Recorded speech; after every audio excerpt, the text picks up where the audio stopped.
Bro ये चल क्या रहा है आजकल? अगर तुम इंस्टा रील्स या फिर ट्विटर के गलियारों में टहलोगे तो तुम्हें हर दूसरा इन्फ्लुएंसर ये यैपिंग करता हुआ मिलेगा कि ब्रो अमेरिका तो गया और अब उसका वो इन्फ्लुएंस नहीं रहा, चाइना का राइज हो रहा है और अब वो नया सुपर पावर बनेगा। कोई कह रहा है कि ब्रिक्स वर्ल्ड का न्यू बॉस बनेगा, तो कोई कह रहा है कि डी-डॉलराइजेशन की वजह से अमेरिका की इकोनॉमी लिटरली कुक्ड है।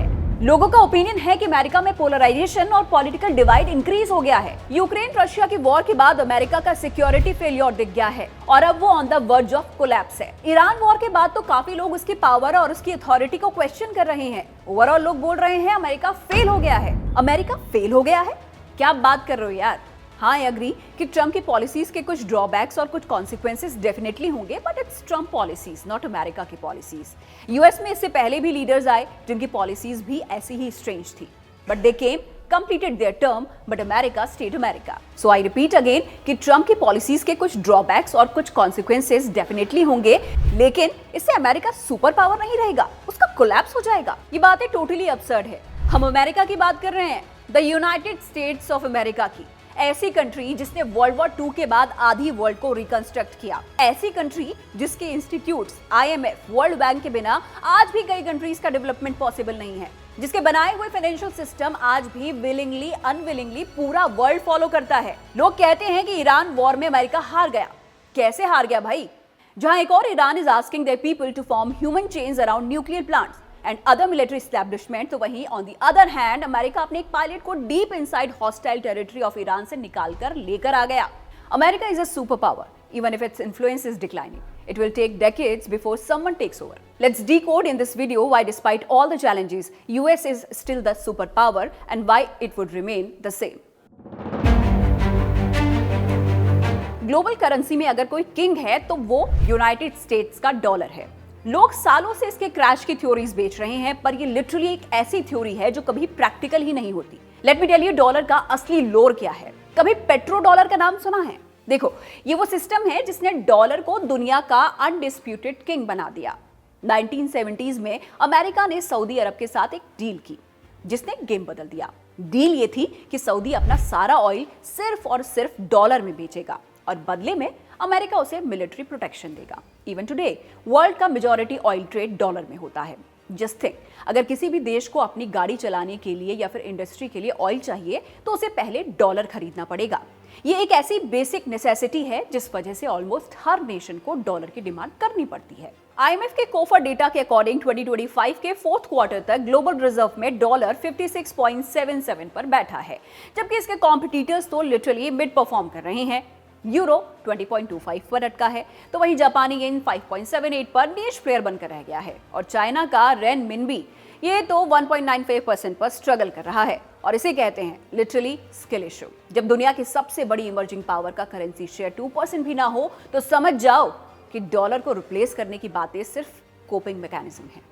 डॉलर का ये फ्लेक्स सिर्फ नंबर्स में नहीं है बल्कि उसके नेटवर्क इफेक्ट में है। पूरा वर्ल्ड डॉलर इसीलिए यूज करता है क्योंकि हर कोई उसे एक्सेप्ट करता है। अकॉर्डिंग टू रिपोर्ट्स वर्ल्ड में होने वाले 89% फॉरेन एक्सचेंज ट्रांजैक्शन में डॉलर का यूज होता है। यूएस मार्केट का ऑरा तो इतना अनहिंज्ड है कि न्यूयॉर्क स्टॉक एक्सचेंज और नेस्डैक का combined market cap 88 trillion dollar से ज्यादा है। इसके सामने शंघाई एक्सचेंज और जापान का एक्सचेंज ग्रुप लिटरली लेवल 1 के बॉस लग रहे हैं, जिनका मार्केट कैप सिर्फ 24 ट्रिलियन डॉलर है। आई मीन यूएस का मार्केट शंघाई एक्सचेंज और जापान के एक्सचेंज ग्रुप कंबाइंड से भी ऑलमोस्ट 3.6 टाइम्स ज्यादा है। Apart from all these, America के पास परमानेंट स्वैप लाइंस और फीमा रेपो फैसिलिटी जैसी चीट कोड्स भी हैं। In very easy language, swap line एक ऐसा अरेंजमेंट है जहां पर अमेरिका के पास पावर है कि वो दुनिया के बड़े सेंट्रल बैंक को रातों रात अरबों डॉलर सप्लाई कर सके ताकि मार्केट क्रैश ना हो। तो वहीं फीमा रेपो फैसिलिटी उन देशों के लिए है जिनके पास अमेरिकन ट्रेजरी बॉन्ड्स है। वो इमरजेंसी में उन बॉन्ड्स को वापस अमेरिका को देकर कैश डॉलर ले सकते हैं। ये दोनों सिस्टम से पक्का करते हैं कि जब भी दुनिया में क्रैश आउट वाली सिचुएशन आए, सबको डॉलर मिलता रहे और डॉलर का इंपैक्ट कभी कम ना हो। देखो bro, in today's digital world जिसके पास सेमीकंडक्टर चिप्स और एआई है वही फ्यूचर गेटकीप करेगा। इस सिनेरियो में अमेरिका लिटरली स्पीड रनिंग कर रहा है और बाकी देश अभी भी ट्यूटोरियल लेवल पर फंसे हुए हैं। जब हम एआई की बात करते हैं तो अमेरिका के पास ओपन एआई, गूगल, मेटा और एंथ्रोपिक जैसे पावर हाउस हैं। दुनिया के टॉप 10 एआई मॉडल्स में से 8 अकेले अमेरिका के हैं। चाइना के पास अर्नी बॉट जैसे मॉडल्स जरूर हैं, पर वो सेंसरशिप और डेटा प्राइवेसी के चक्कर में अभी भी इश्यू फेस कर रहे हैं। चाइना के एआई इन्वेस्टमेंट अमेरिका के $109 बिलियन के सामने लिटरली $9 बिलियन पर अटका हुआ है। अमेरिकन टेक कंपनी एनवीडिया ने तो अपने एआई चिप्स के साथ पूरे मार्केट को कैप्चर कर लिया। अप्रैल 2026 तक एनवीडिया का मार्केट कैप $4.46 ट्रिलियन पहुंच गया था। मूर थ्रेड्स और बिरेन जैसी चाइनीज स्टार्टअप का कंबाइंड रेवेन्यू एनवीडिया के रेवेन्यू के 1% से भी कम है। एनवीडिया के चिप्स उनके कंपेटिटर हुआवे के बेस्ट ऑफरिंग से काफी ज्यादा पावरफुल हैं। ये वैसा ही है जैसे तुम PS5 पर गेम खेल रहे हो और तुम्हारा कॉम्पिटिटर अभी भी डब्बा टीवी पर मारियो खेल रहा है। हुआवे का अपना रोड मैप कहता है कि उनका 2026 का चिप आज के चिप से भी कम पावरफुल हो सकता है, क्योंकि वो 7 नैनोमीटर की वॉल को पार नहीं कर पा रहे। वहीं यूएस में इंटेल और TSMC मिलकर एरिजोना में 2 नैनोमीटर वाले मेगा फब्स बना रहे हैं। अमेरिका की टॉप टेक कंपनियों की wealth is more than GDP of many Nations. 2026 में एप्पल, माइक्रोसॉफ्ट, अल्फाबेट, अमेज़न और एनवीडिया का कंबाइंड मार्केट कैप लगभग $18 ट्रिलियन के पार पहुंच गया। ये कंपनियां डेटा और इन्फ्लुएंस को कंट्रोल करती हैं। अमेज़न का इन्फ्लुएंस ऐसा है कि वो दुनिया की टॉप 20 रिटेल साइट्स के 43% ट्रैफिक को अकेले कंट्रोल करते हैं। गूगल के पास दुनिया का 90% सर्च इंजन मार्केट है। ये लिटरली कॉर्पोरेट सुपर पावर्स हैं जो अमेरिका के लिए ऐसी शील्ड बनाती हैं जिसे कोई भी कॉम्पिटिटर क्रॉस नहीं कर सकता, at least not in the foreseeable future. Military power के मामले में यूएस एब्सोल्यूट डोमिनेंट फोर्स है। 2024-25 में यूएस का मिलिट्री स्पेंडिंग $997 बिलियन के अनबिलीवेबल रिकॉर्ड को क्रॉस कर चुका है। पर असली फ्लेक्स सिर्फ बजट के नंबर्स में नहीं बल्कि R&D में है, जहां अमेरिका हर साल लगभग $145 बिलियन खर्च करता है। दर्पण sorry that's my boss, I mean DARPA और लॉकहीड का स्कंक वर्क्स ऐसी चीजें बना रहे हैं जो लिटरली नेक्स्ट लेवल है। इसका सबसे लेटेस्ट और क्रेजी एग्जांपल है गोस्ट बम्पर। ये एक ऐसी टेक है जो मीलों दूर से इंसान की हार्ट बीट डिटेक्ट कर सकती है।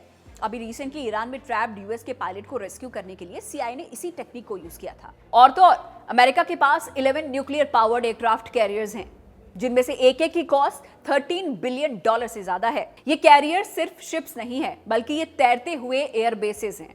जब एक अमेरिकन कैरियर ग्रुप किसी सी या फिर किसी ओशियन में पहुंचता है तो पूरे रीजन की जियोपॉलिटिक्स बदल जाती है। चाइना के पास 3 कैरियर्स हैं, पर वो अभी भी अपनी कोस्टलाइन के बाहर स्ट्रगल करते हैं। यूएस एयरफोर्स के पास 13,000 से ज्यादा एयरक्राफ्ट्स हैं, जो कि रशिया, चाइना और इंडिया के कंबाइंड टोटल से भी ज्यादा है। अमेरिका के पास नेक्स्ट जेन एयर डोमिनेंस जैसा प्रोग्राम भी है जो 6th जनरेशन के फाइटर जेट्स बना रहा है। पर अमेरिका का असली मैजिक ट्रिक है उनका global military network. United states के पास दुनिया भर के 80 से ज्यादा देशों में 750 से ज्यादा मिलिट्री बेसेस हैं। चाहे वो जापान हो, जर्मनी हो, कतर हो, अमेरिका हर जगह प्रेजेंट है। ये बेसेस अमेरिका को ग्लोबल स्ट्राइक कैपेबिलिटी देते हैं। मतलब अगर अमेरिका चाहे तो वो दुनिया के किसी भी कोने में 2 घंटे के अंदर अपनी स्ट्राइक टीम या फिर अपनी मिसाइल भेज सकता है। अपने बेसिस से पूरे वर्ल्ड में वो अपना मिलिट्री डोमिनेंस बनाकर रखता है। बाकी देश बस कैंपिंग कर रहे हैं, जबकि अमेरिका पूरे मैप को कंट्रोल कर रहा है। अमेरिका के पावर का एक बहुत बड़ा पार्ट वो जगह है जहां वो इस वर्ल्ड मैप पर स्पॉन हुआ है। जियोग्राफिकली अमेरिका ने लिटरली जैकपॉट जीता है।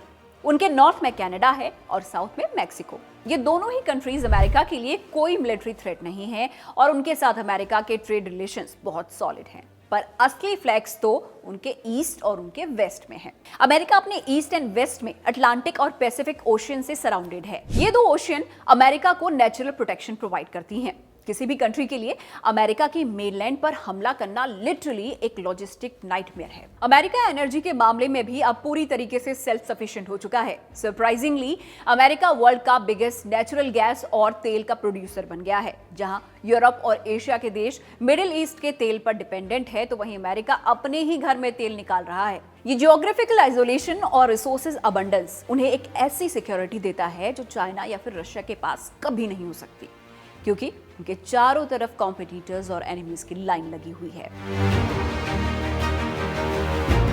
Now let's talk about soft power. America इस सेक्टर में लिटरली स्ले कर रहा है। 2026 के ग्लोबल सॉफ्ट पावर इंडेक्स में यूएस 74.9 के स्कोर के साथ नंबर 1 पर है और इस ऑरा की सबसे बड़ी आइकॉन आजकल टेलर स्विफ्ट है। टेलर स्विफ्ट का एरोस टूर सिर्फ एक म्यूजिक टूर नहीं बल्कि एक इकोनॉमिक फोर्स बन गया। अकेले इस टूर ने यूएस की जीडीपी में $4.3 बिलियन का कंट्रीब्यूशन दिया है। इसने इकोनॉमिक्स को एक नया टर्म दिया, स्विफ्टोनॉमिक्स। जब एक पॉप स्टार की वजह से किसी देश की जीडीपी बढ़ जाए तो समझ जाओ कि उस देश का कल्चरल इन्फ्लुएंस किस लेवल पर होगा। अपार्ट फ्रॉम दैट, एजुकेशन के मामले में भी यूएस का ऑरा अनमैच्ड है। 2026 की क्यूएस और टाइम यूनिवर्सिटी रैंकिंग्स में वर्ल्ड में टॉप 10 में से टॉप यूनिवर्सिटीज यूएस की हैं। एमआईटी, स्टैनफोर्ड और हार्वर्ड दुनिया के सबसे टैलेंटेड ब्रेन्स के लिए मेन हब है। हॉलीवुड और नेटफ्लिक्स के थ्रू अमेरिका ने वर्ल्ड को अनइमेजिनेबल लेवल पर इन्फ्लुएंस किया है। जब कोई लड़का टोक्यो में बैठकर लेवाइस के जीन्स पहनता है, आईफोन यूज करता है और स्टारबक्स की कॉफी पीता है तो वह अनजाने में ही अमेरिकन लाइफस्टाइल का हिस्सा बन जाता है। सोशियोलॉजिस्ट इसे अमेरिकनाइजेशन कहते हैं। According to studies, American soft power की वजह से ही दुनिया भर के लोग डेमोक्रेसी और फ्रीडम जैसे अमेरिकन वैल्यूज को सपोर्ट करते हैं। चाइना ने अरबों डॉलर खर्च किए सॉफ्ट पावर बनाने में, पर क्या तूने कभी किसी को शौक से चाइनीज फिल्में देखते या फिर चाइनीज पॉप सुनते देखा है? No cap, American cultural reach अभी भी अनबीटेबल है। अमेरिका की पावर सिर्फ गन्स या फिर डॉलर में नहीं बल्कि लॉ में भी है। वेनेजुएला के निकोलस मादुरो का केस इनका सबसे रीसेंट और शॉकिंग एग्जाम्पल है। 3 जनवरी 2026 को यूएस स्पेशल फोर्सेस ने काराकस में एक ऑपरेशन करके मादुरो और उनकी पत्नी को अरेस्ट कर लिया और उन्हें न्यूयॉर्क के सदर्न डिस्ट्रिक्ट कोर्ट में ट्रायल के लिए ले आए। मादुरो पर नार्को टेररिज्म के एलिगेशंस थे और 25 पेजेस का indictment literally caught in 4K करता है। ये दुनिया के लिए एक वेकअप कॉल था कि आप किसी भी देश के राष्ट्रपति हो, अगर आपने यूएस लॉ को तोड़ा है तो अंकल सैम आपको आपके बेडरूम से उठा सकते हैं। ये एक्स्ट्रा टेरिटोरियल ज्यूरिसडिक्शन ही यूएस को दुनिया का ग्लोबल पुलिसमैन बनाता है। ये सिर्फ एक अरेस्ट नहीं था, ये एक मैसेज था कि अमेरिका की सॉवरेनिटी की बाउंड्रीज उसकी अपनी बॉर्डर्स पर खत्म नहीं होती बल्कि वहां खत्म होती है जहां वो चाहे। जब अमेरिका किसी देश पर सैंक्शंस लगाता है तो पूरी दुनिया की कंपनीज को वो मानना पड़ता है, वरना उन्हें डॉलर सिस्टम से बाहर कर दिया जाता है। ये असली हेजेमनी है जहां आपकी मर्जी के बिना पत्ता भी नहीं हिलता। When we compare US with other powers तो असली गैप समझ आता है। सबसे पहले बात करते हैं रशिया की। रशिया लिटरली कुक्ड है। 16,000 से ज्यादा सैंक्शंस ने उनकी इकोनॉमी को मेजर सेटबैक कर दिया है। रशिया की मिलिट्री पावर का बबल यूक्रेन वॉर में बस्ट हो चुका है और रशिया सिर्फ न्यूक्लियर वेपन्स की थ्रेट दे सकता है, पर उनके पास कोई मॉडर्न इकोनॉमी या फिर कोई टेक नहीं है। On the other hand, China बहुत ग्राइंड कर रहा है पर उन्हें डेमोग्राफिक क्राइसिस का सामना करना पड़ रहा है। उनकी पॉपुलेशन 2025 to 26 में और तेजी से घटी। इसका मतलब कि उनकी वर्कफोर्स बूढ़ी हो रही है और उन्हें संभालने वाली यूथ कम है। चाइना का रियल एस्टेट सेक्टर, जो उनकी जीडीपी का मेजर कंट्रीब्यूटर था, लिटरली कोलैप्स कर चुका है। टेक के मामले में यूएस के चिप बैंस ने उन्हें 5 से 10 साल पीछे धकेल दिया है। वहीं यूरोप का वाइब तो लिटरली रिटायरमेंट होम जैसा है। वो सिर्फ रेगुलेशन बनाने में बिजी है, जबकि असली इनोवेशन अमेरिका और एशिया में हो रहा है। यूरोप के पास कोई सिलिकॉन वैली नहीं है, उनके पास सिर्फ पुरानी हिस्ट्री और टूरिज्म है। वो क्लाउड और एआई के लिए 90% अमेरिका पर ही डिपेंडेंट है। एंड में बात बहुत सिंपल है, यूएस का ऑरा उनकी एबिलिटी से आता है कि वो हर सेक्टर में इनोवेट कर सकते हैं और उसे ग्लोबल स्केल पर फ्लेक्स कर सकते हैं। डॉलर का कोई रिप्लेसमेंट नहीं है, एनवीडिया का कोई कॉम्पिटिटर नहीं है और B-21 रेडार जैसी टेक के सामने कोई स्टेल्थ नहीं टिकता। बाकी कंट्रीज सिर्फ अमेरिका के मूव पर रिएक्ट कर रहे हैं, जबकि यूएस खुद एजेंडा सेट कर रहा है। चाहे वो मादुरो के अरेस्ट हो या SpaceX का मार्स पर जाने का ड्रीम, अमेरिका ने दिखाया है कि वो हर फ्रंट पर लीड कर रहा है। अमेरिका सिर्फ एक देश नहीं है, वो इस ग्लोबल सिमुलेशन का डिफॉल्ट ऑपरेटिंग सिस्टम है और फिलहाल कोई नया वर्जन मार्केट में आने की उम्मीद भी नहीं है।